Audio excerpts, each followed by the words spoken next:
हे स्वामी नमोस्तु।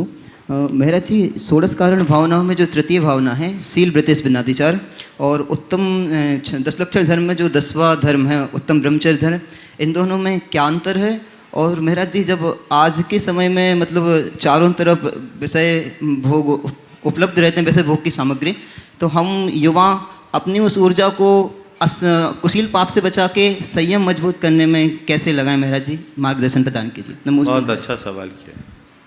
शील व्रतेश अनतिचार यानी अपने शील और व्रतों का निरतिचार पालन करना।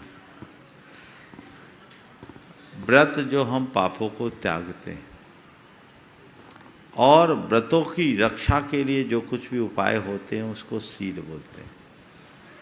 विरतेर व्रतम और बद परिरक्षणम शीलम, जिससे व्रतों की रक्षा हो शील। तो हम शील रूप नियमों का पालन करते हैं, वो मेरे सुरक्षित हों, वो निरतिचार हो, मेरे व्रत निर्दोष हो, ये भावना रखना निरतिचार शील और व्रत है, जिसे शील व्रतेश अनतिचारो शब्द से कहा गया।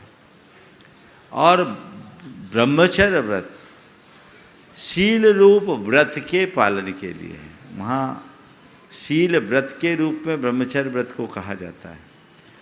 ब्रह्मचर्य में शील है, वो उसका एक नाम है, पर शील का अर्थ केवल ब्रह्मचर्य नहीं, वे सारे गुण समाहित है जिससे हमारे व्रतों की रक्षा होती है। अगर गृहस्थों की बात करें तो उनके लिए 7 शील व्रत हैं, 3 गुण व्रत, 4 शिक्षा व्रत, है ना। मुनियों के लिए बोले तो 18,000 शील है। कितने शील हैं? जो केवल ज्ञानी के जीवन में प्रकट होते हैं, समझ गए। तो ये अलग अलग व्यवस्थाएं हैं। तुमने बहुत अच्छी बात की।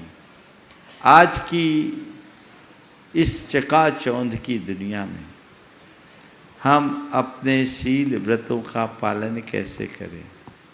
कुछ नहीं करना। अपनी मर्यादाओं को सुरक्षित रखने के लिए संकल्पित हो जाओ और दृष्टि में पवित्रता ले आओ। आपके शील व्रत अपने आप पल जाएंगे। मुझसे एक बार तुम्हारे ही जैसा कोई युवक आया, उसने एक सवाल किया। 20 बरस पुराना सवाल है, जब मेरे भी काले बाल थे। उसने कहा, महाराज जी, आप देखता हूँ बहुत हर समय आप महिलाओं से घिरे रहते हैं और आपका ये दिगंबर रूप है, सबसे मिलते जुलते हैं, बातें करते हैं, आपके मन में कोई विकार नहीं आता? आपके मन में कोई विकार नहीं आता? मैंने कहा, ये बता, तुम्हारी कोई बहन है? बोले है।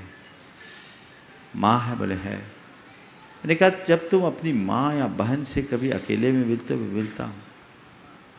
तो जब तुम अपनी माँ या बहन से अकेले में मिलते हो, तुम्हारे मन में कोई विकार आता है? बोले नहीं महाराज, उस समय तो दृष्टि दूसरी हो जाती है। मैंने पूछा, जब कभी तुम अपनी माँ या बहन से अकेले में मिलते हो तो तुम्हारे मन में कोई विकार आता है? महाराज, उस समय तो दृष्टि ही दूसरी हो जाती है। तब मैंने कहा, बस यही है हमारे जीवन का रहस्य। तुम्हारी कोई एक माँ है, तुम्हारी कोई एक बहन है, मेरी आंखों में हर स्त्री माँ और बहन है। बस इसी आंखों की पवित्रता का नाम यौन संयम है, यौन सदाचार है, यही ब्रह्मचर्य है। अपने भीतर वो दृष्टि उद्घाटित कर लो, जीवन धन्य होगा। और संकल्पित हो जाओ कि ये मेरे जीवन की लक्ष्मण रेखा है, मैं विवाह पूर्व और विवाहेतर संबंधों की तरफ कभी सोचूंगा भी नहीं। बस ये एक सीमा रेखा मनुष्य खींच ले तो जीवन में किसी भी प्रकार की विसंगति प्रकट नहीं हो।